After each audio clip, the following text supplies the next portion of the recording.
The Grand Hall of the Galactic Confederation glittered under 100,000 artificial stars.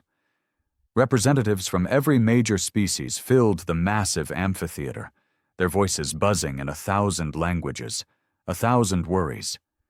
And yet, there was one seat that held more weight than the rest. The human delegation. Ambassador Elaine Carter sat stiffly at the long obsidian table, her dark eyes scanning the crowd. Her suit, tailored for power, fit her like armor. Beside her sat General Marcus Vane, the human military's representative, broad-shouldered and quiet, his face unreadable. Both of them had heard the whispers, the mocking tones slipping from the other delegates when they thought humans couldn't hear. The humans are weak. The humans are emotional. They won't dare to start a war. Elaine clenched her jaw. They had come here to talk peace after the Brask uprising, to mend wounds the Confederation had inflicted. After decades of loyalty, humanity had been betrayed, stabbed in the back during the skirmishes on Taraxis IV. Their colonies had been left undefended. Their civilians had been slaughtered. And now, the Confederation wanted to negotiate without even offering an apology. A chime sounded across the hall. President Vaylor of the Confederation, a shimmering serpent-like creature from the Velari race, floated to the central podium. His translucent skin shimmered with self-importance as he began to speak. "Esteemed members," he said, his voice slick as oil, "we gather to extend our olive branch to humanity. Let us move past misunderstandings." Elaine's fingers twitched. Misunderstandings? The bodies buried under the rubble of New Geneva would call it something else. Massacre, betrayal, cowardice. General Vane leaned slightly toward her and whispered, "They're playing us for fools." She didn't need the reminder. The Velari continued, "It would be unfortunate if humanity chose to escalate matters. After all, no species thrives alone." The room filled with polite chuckles. Not from the humans. Elaine stood up, the chair scraping loudly against the obsidian floor. Every head turned. Her voice, when she spoke, was clear, cutting through the murmurs like a blade. "Ambassador Carter of Earth speaking," she announced. "We came in good faith. We buried our dead, rebuilt our homes, and believed that justice would prevail. Instead, we find mockery." The hall grew still. No one expected the humans to call it out. No one expected them to be angry. Elaine continued, her voice gathering strength. "We are not here to beg for scraps of dignity. We are not here to forget the innocent lives lost for the sake of your politics." President Vaylor's face tightened. He tried to cut in, but she raised her hand, silencing him. "You took our trust," she said, her voice now low and dangerous, "and spat on it. You believe our humanity is a weakness. You think because we grieve, because we hope, that we won't fight. You are wrong." General Vane stood up beside her. Across the hall, a few more humans, scientists, diplomats, soldiers, rose too. A slow, deliberate movement. "We hereby withdraw from the Confederation peace talks," Elaine declared. "Effective immediately." Gasps echoed from every corner of the room. The Velari president looked stunned, his mouth opening and closing like a fish. "You cannot simply—" he began. "We can," Marcus Vane interrupted, his voice a gravelly growl. "And we will." With mechanical precision, the human delegation turned and walked away. Their boots thudded against the polished floor like war drums. The other species watched, frozen, some with disbelief, some with fear, because deep down they remembered what humanity was capable of when it was cornered. They remembered Earth's wars, Earth's survival, Earth's unbreakable spirit. They realized too late that they hadn't insulted a fragile species. They had poked a beast, and now that beast was walking away, teeth bared and patience gone. The humans didn't just walk out of the hall. They walked out of the Confederation itself. The human ships waiting in orbit received the message within minutes. Without hesitation, the massive fleet turned away from the diplomatic stations and headed back toward Earth space. No posturing, no warnings, just a cold, silent withdrawal. Within hours, the Confederation's private communications channels exploded in panic. Some called for emergency meetings, others demanded sanctions. A few, the wiser few, whispered that maybe, just maybe, it was already too late. On the bridge of the UHS Resolute, Admiral Kira Monroe watched the starfield shift as the ship jumped into hyperspace. She had been briefed on the situation minutes before the withdrawal. Her orders were simple. Return home. Prepare. Set course for Sol Prime, she said, her voice calm, but inside she felt the fire building. Humanity had played nice for too long. They had been the peacekeepers, the bridge builders, the idealists. No more. As the Resolute sped through the slipstream, Kira opened the classified files that had been quietly distributed to every human warship in the fleet. Projects that had been kept secret even from most Confederation allies. Weapons humanity had never needed, or never dared to use. Until now. Back at the Confederation Central Command, chaos brewed behind gilded walls. A crisis council had been called. No cameras, no public announcements, just fear, thick and clinging to every corner of the marble chamber. President Vaylor paced in front of his aides. We underestimated them, he admitted, his scales flickering darkly. They are emotional, but emotion drives them. It fuels them. Admiral Exthar of the Brask, a hulking insectoid creature, shifted uneasily. They've always been dangerous, even during peace.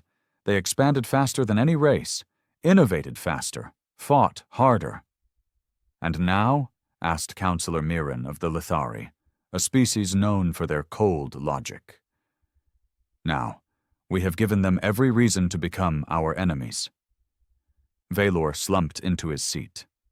We must find a way to contain them before they retaliate. Retaliate. The word hung in the air, heavier than gravity, because deep in their shared history books, they all remembered Earth's darkest moments.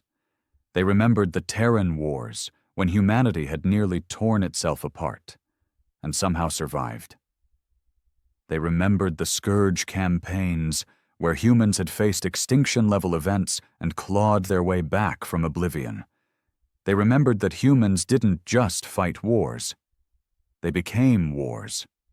Back on Earth, news of the peace talk breakdown spread like wildfire. Governments united overnight. Factories that had been idle since the last interstellar treaty roared back to life. Sleeper fleets hidden on the dark side of moons reactivated. Ancient war protocols, once locked away as relics of a violent past, flashed back to operational status. And the people? The people didn't panic. They prepared. They remembered the videos of their burned colonies. They remembered the smug faces of alien diplomats offering hollow apologies. And they remembered, in the marrow of their bones, that humanity had always survived by doing the one thing they did better than any other species: getting angry. Elaine Carter watched from the observation deck of the human command ship, her hands resting lightly on the railing as she stared into the swirling colors of hyperspace. This isn't revenge, she said quietly to herself. It's survival.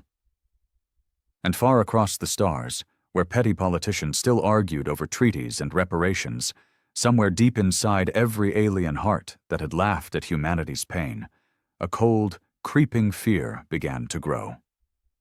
They had not seen humanity's wrath yet, but they would, soon. The first blow wasn't loud. It didn't come with a grand fleet tearing across the stars or a declaration of war broadcasted to the galaxy. It came in silence. Confederation trade routes, once bustling highways of goods and diplomacy, started collapsing one by one.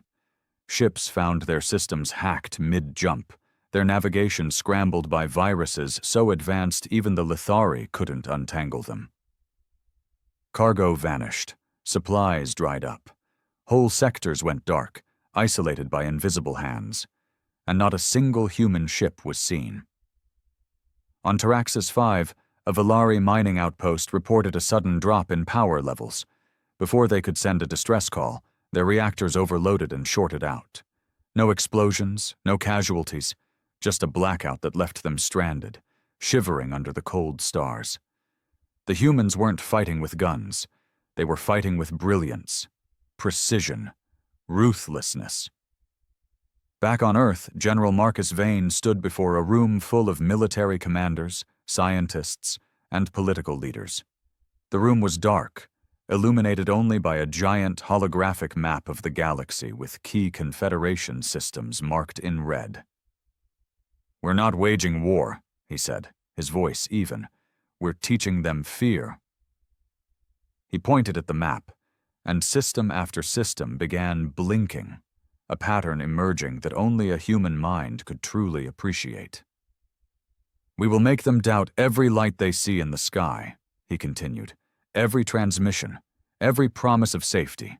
We'll remind them why humanity was always considered too dangerous to truly trust." Admiral Monroe stepped forward. "Phase 2 is ready, sir." Marcus nodded once. "Begin." Meanwhile, at the Confederation High Command, the leaders were unraveling. "Entire sectors are reporting technical failures," Admiral Exthar hissed, his wings twitching furiously. "Our ships won't jump. Our communication buoys are offline." "It's sabotage," Mirren said, her tone sharp with alarm. "Coordinated. Deliberate." President Vaylor clutched his head, the gleam of his skin dimming with stress. "They're destabilizing our entire infrastructure without firing a single shot. How is this possible?" An underling scurried forward, trembling. "Sir, we've intercepted fragments of code left in the wreckage of the navigation relays. It's human. Old human."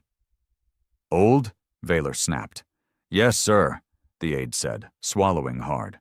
"Pre-Confederation era, military grade. It's brutal. No fail-safes. It doesn't just disrupt systems. It teaches them to self-destruct."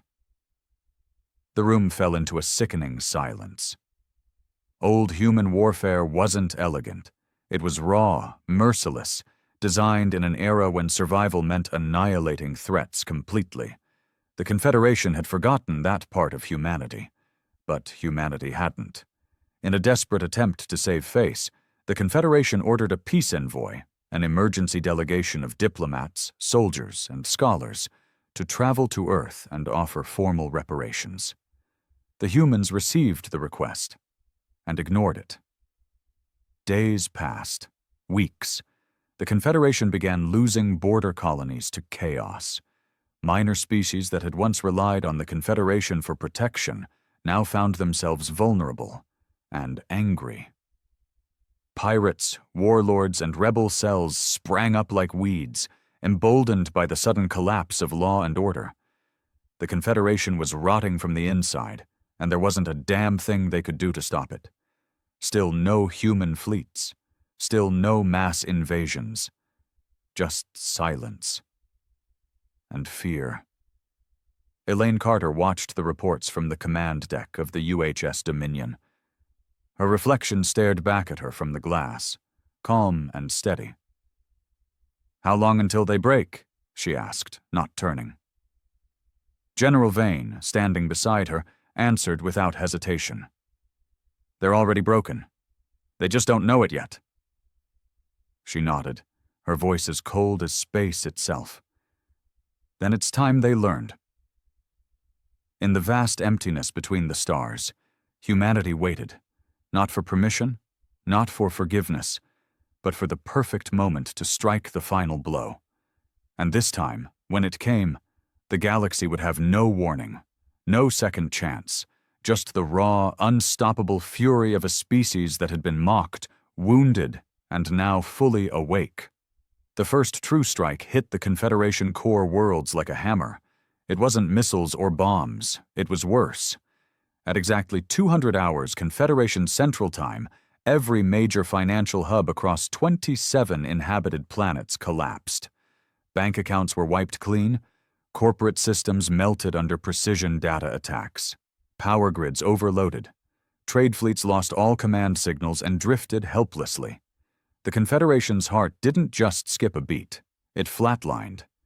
News feeds, once carefully controlled to project stability, couldn't hide the chaos anymore. Footage leaked, panicked citizens looting supply centers, military officers abandoning posts, planets declaring independence overnight. And through it all, not a single human soldier had stepped onto a Confederation world. On Earth, in a war room buried deep beneath the mountains, Elaine Carter stood before a quiet, waiting crowd. "Our goal was never conquest," she said. "It was respect." The men and women in the room, hardened commanders, strategists, and survivors of 100 broken treaties, nodded grimly. "They had their chance at peace," she continued. "They chose arrogance. They chose betrayal." She turned toward General Vane, who was already keying in the next phase. "Now," she said, voice like iron, "they will learn humility." Above the ruined economies of the Confederation, new signals began to broadcast from seemingly nowhere. Human-made satellites, hidden, cloaked, and buried deep within neutral space, sprang to life, pushing a single message across every channel, in every language. "You should have remembered what we are. Now you will." Confederation leaders scrambled to respond. Emergency councils were called, new treaties drafted. They begged, pleaded, offered resources, planets, even tribute. But humanity didn't answer. Not yet. Instead, human science vessels arrived at neutral colonies, not with weapons, but with aid. Medicine, food, clean water, technology, all free. No demands, no political posturing. The colonies, abandoned by the Confederation, welcomed the humans with open arms. It wasn't just a war of bombs anymore. It was a war of hearts. Confederation loyalists screamed betrayal. Neutral systems called it salvation. And the cracks in the once mighty Confederation turned into gaping wounds. At the Confederation High Command, panic had twisted into something worse. Despair.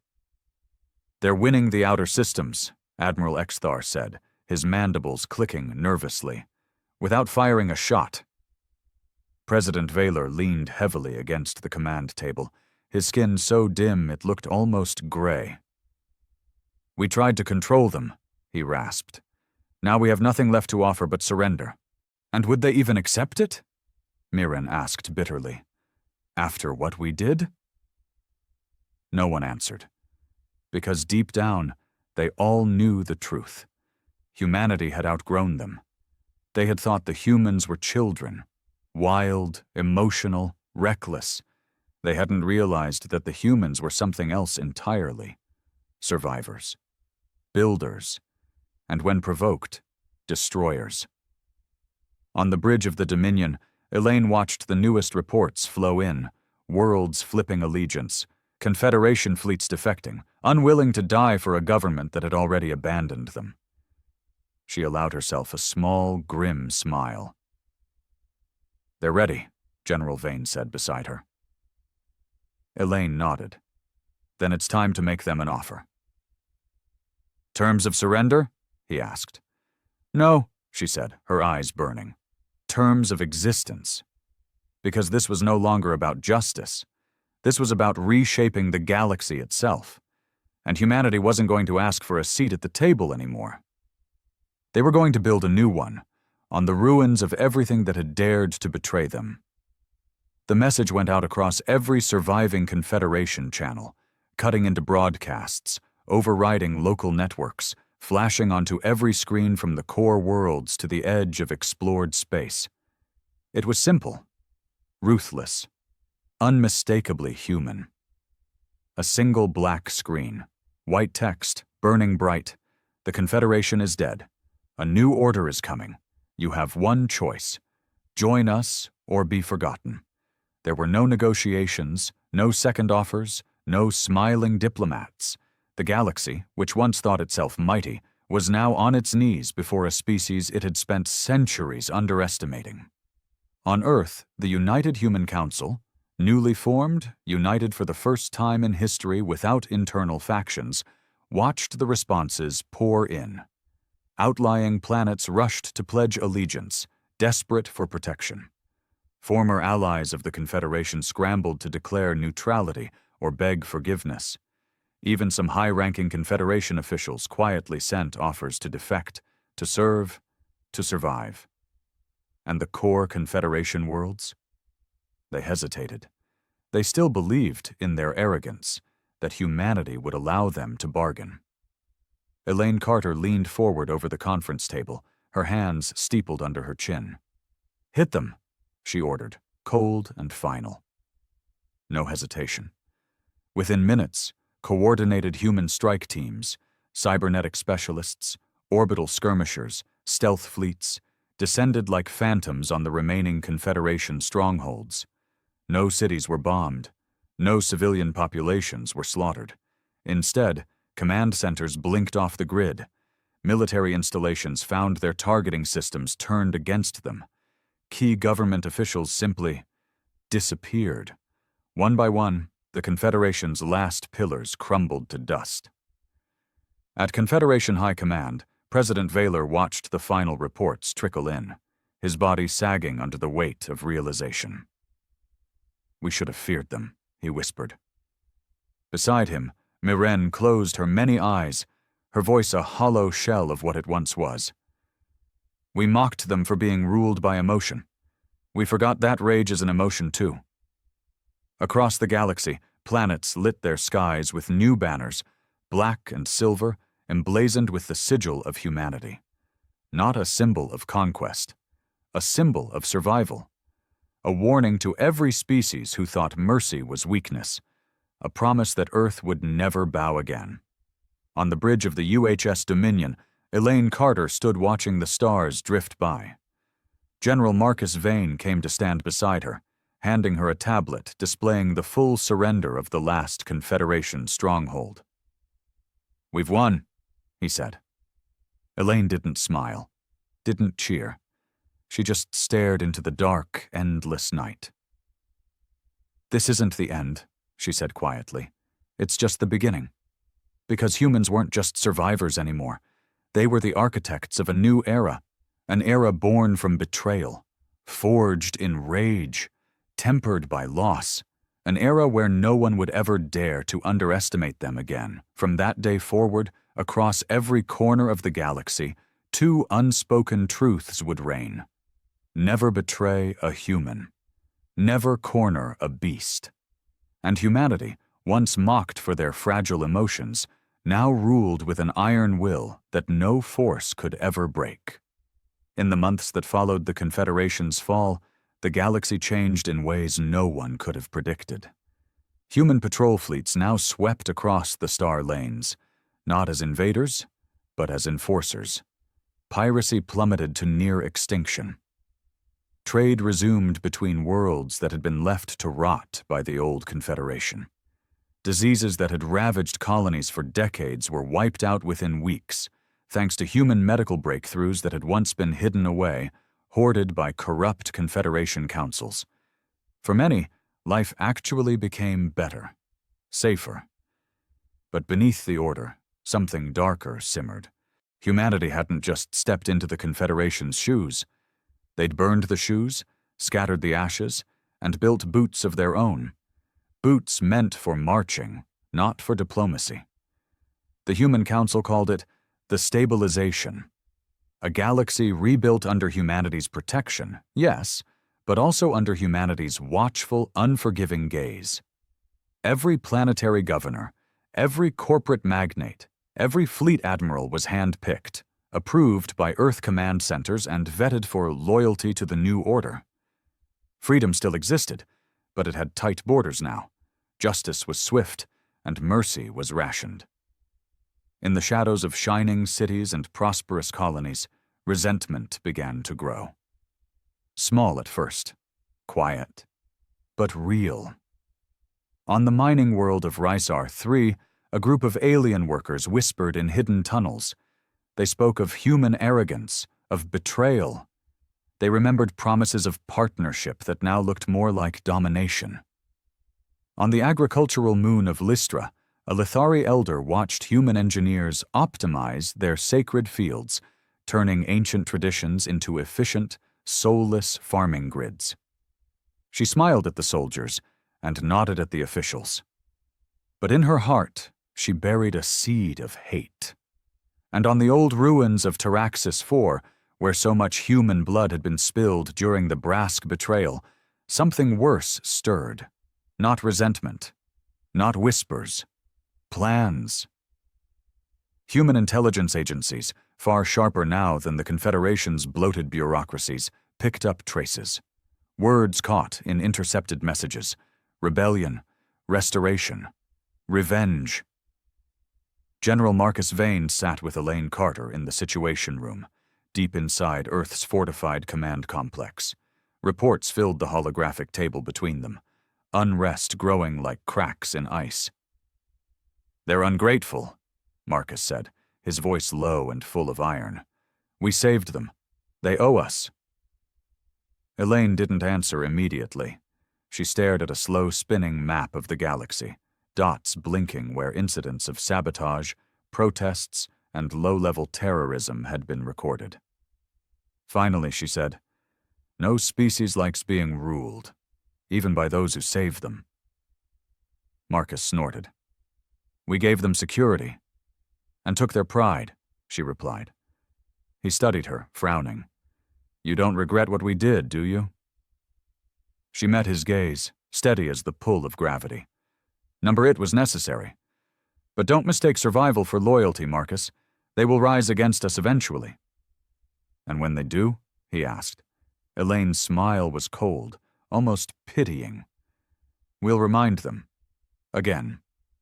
Across the stars, the human dominion, as the galaxy had come to call it, tightened its grip.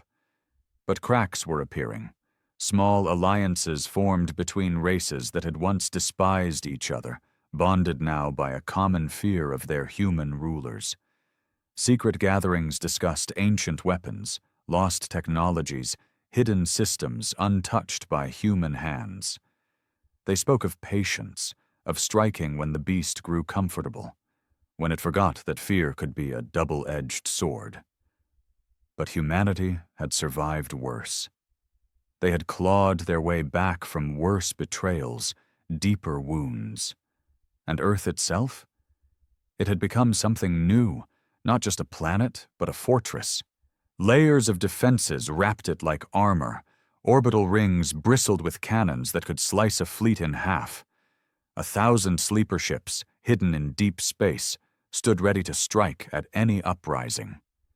The galaxy thought it could wait for humanity to grow weak. It didn't realize humanity had been forged by waiting, by enduring, by preparing. On the observation deck of the UHS Dominion, Elaine Carter watched Earth spinning below. Beautiful, terrible, unbreakable. "This is peace," she said softly. Beside her, Marcus Vane crossed his arms. "Until it's not." And somewhere, in the deep cold between stars, seeds of rebellion cracked open, unaware that they weren't sowing freedom. They were sowing their own destruction. Again. It started with a whisper on Lystra Moon. A shipment bound for a human outpost vanished in transit. No distress call, no wreckage, just an empty shipping lane where a freighter used to be. At first, Command assumed it was pirates. After all, small-time raiders still prowled the edges of space. But then another freighter disappeared. And a third. Within a month, entire convoys were being picked off in deep space, their signals scrambled, their escorts bypassed, as if the enemy knew exactly where to hit. General Marcus Vane reviewed the footage personally. What he saw made his blood run cold.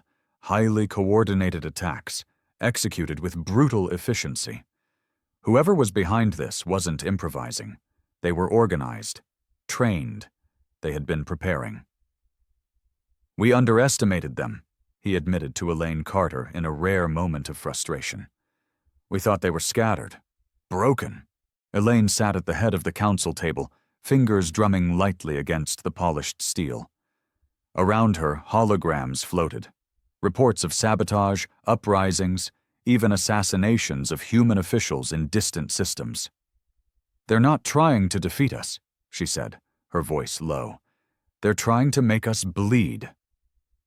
And they were succeeding.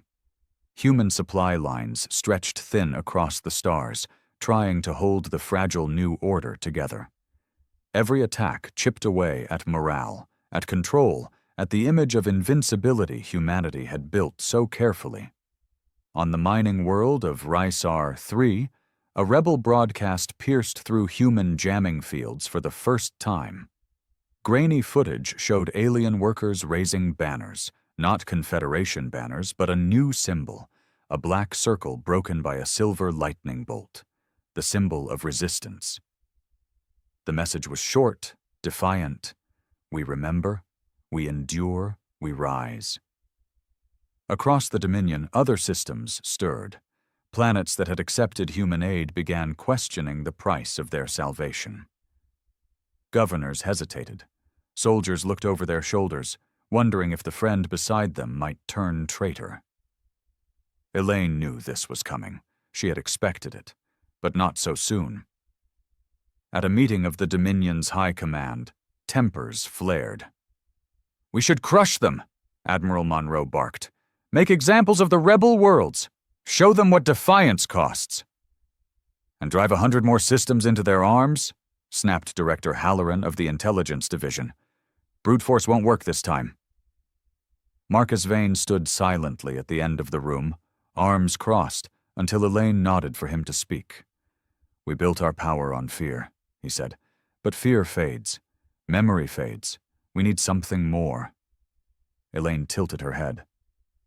"Go on." Vane leaned over the holographic map of Dominion space. Red dots marked rebel activity, a slow, spreading cancer. "We don't just retaliate," he said.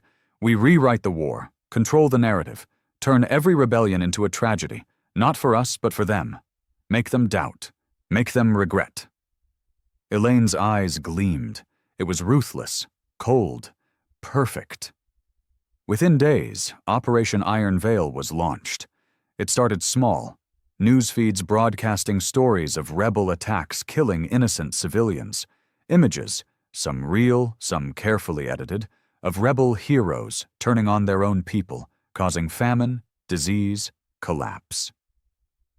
In a galaxy wired together by information, truth became just another weapon. Rebel movements struggled to hold their support. Whispers spread that perhaps the humans weren't the monsters after all, that maybe, just maybe, life under Dominion rule was better than life in endless chaos. But the resistance wasn't naive. They adapted. Leaders like Eris Kellen, a Lithari war veteran, emerged from the shadows, rallying planets not just with promises of freedom, but with brutal, simple math. Fight now or live forever under the human boot. Under Kellen's leadership, cells merged, resources pooled, plans tightened. The rebels learned from humanity. They grew smarter, harder, and in the dark corners of the galaxy, where no human eyes watched, they began to build weapons humanity hadn't seen before. Weapons born from stolen human tech, twisted by alien hands. For the first time since the fall of the Confederation, humanity faced an enemy that didn't just survive under pressure. They thrived in it. On the Dominion's observation deck, Elaine Carter watched the latest encrypted messages come in, her jaw tight. "They're evolving," Marcus said, reading over her shoulder. Elaine didn't respond immediately. She simply stared into the deep black beyond the glass, where the future waited, bloody and uncertain. "We taught them too well," she murmured at last. And somewhere in the galaxy, hidden by shattered moons and dead suns, the resistance sharpened its blades, ready to carve its message into the stars. We endure. We rise. We are coming. The first real battle wasn't fought in space. It was fought on a dead world called Kalor's Reach, a forgotten rock once used for mineral extraction, now little more than ruins and dust storms. But for the rebels, it was the perfect ground. And for humanity, it would become a line they could not afford to lose. General Marcus Vane stood aboard the UHS Resolute, overlooking the scarred surface below. Rebel forces had fortified the ruins, dug tunnels, built hidden gun nests. It was a fortress born from desperation and cunning. Marcus turned to Elaine Carter, who stood beside him, helmet under one arm. "They're daring us to come down," he said grimly. Elaine nodded, her face hard. "Then we'll answer." The invasion began at dawn. Dropships screamed through Kalor's thin atmosphere, unleashing squads of elite human soldiers, the Dominion's finest. They moved like ghosts, cutting through outer defenses, hammering into the rebel lines. But this time, the rebels didn't run. They didn't scatter like frightened animals. They fought. For every trench humanity took, they lost good men and women. For every bunker cleared, 3 more sprang up. The rebels moved with brutal efficiency, using old Confederation tunnels to launch surprise attacks, ambushes, sabotage. By nightfall, the dusty plains ran red with blood, human and alien alike. Elaine stood in the command center, grimacing as casualty reports flooded in. "They've unified," Marcus said, watching the battle unfold on a wall of holographic screens. "Different species, different tactics, but one cause." Elaine exhaled slowly, forcing down the flicker of anger in her chest. "We forced them to find common ground," she said. "We turned enemies into brothers." And now, they were paying the price. Outside, the battle raged with a ferocity that stunned even hardened Dominion veterans. Rebel banners, the Broken Circle and Lightning Bolt, flew defiantly over captured human artillery posts. Old Confederation war machines, resurrected and modified, rolled out of hidden bunkers, blasting apart human positions. For the first time since humanity had risen to dominance, it tasted bitter, undeniable resistance. In the burning ruins of Kalor's central city, Marcus and Elaine personally led the final assault. Blaster fire tore through the smoke-thick air. Soldiers screamed. The ground shook under the roar of ancient tanks and orbital bombardments. Marcus slammed into cover behind a collapsed wall, blood trickling from a gash above his brow. Elaine crouched beside him, pistol drawn. "This isn't just rebellion," he shouted over the chaos. "It's a movement." Elaine's teeth clenched. She fired into the mist, dropping a rebel soldier who had gotten too close. "Then we end it. Here, now." They pushed forward, their soldiers rallying behind them. Street by bloody street, they clawed their way toward the rebel command center, an old mining control tower turned into a fortress. Inside, Aris Kellen waited. The Lithari war leader, scarred and unbowed, stood before a battered console, watching the human advance. He knew the end was near, but it didn't matter. Around him, rebel survivors armed explosive charges, prepared last stands, readied themselves to die. Because victory wasn't measured by survival anymore. It was measured by the memory they would leave behind. As human forces burst into the tower, blasters lighting up the darkness, Kellen activated the final command. Across Kalor's Reach, explosives rigged deep underground detonated, not enough to destroy the planet, but enough to bury every human soldier under tons of rubble. Elaine and Marcus barely had time to realize what was happening. "Get out!" Marcus bellowed, shoving soldiers toward the dropships. Elaine grabbed a wounded Marine and dragged him across the shaking ground, heart hammering as towers crumbled, and firestorms roared through the streets. Above them, the sky split with desperate evacuation ships trying to escape the inferno. Hours later, orbiting high above the dead, burning world, the cost was clear. Thousands dead. Ships lost. Humanity's illusion of invincibility shattered. Elaine sat in the medbay, blood smeared across her armor, her mind numb with exhaustion. Marcus, face bandaged, stood at her side. "They made their choice," he said, voice rough. Elaine looked up at him, eyes burning. "And so will we." Because Kalor's reach wasn't a defeat. It was a warning. The galaxy wouldn't be ruled by kindness. It would be ruled by fire. And if they wanted war, if they wanted to rise against Earth, humanity would meet them with a fury they had never seen before. No more mercy, no more patience, no more chances. The beast had been awakened once. Now it would never sleep again.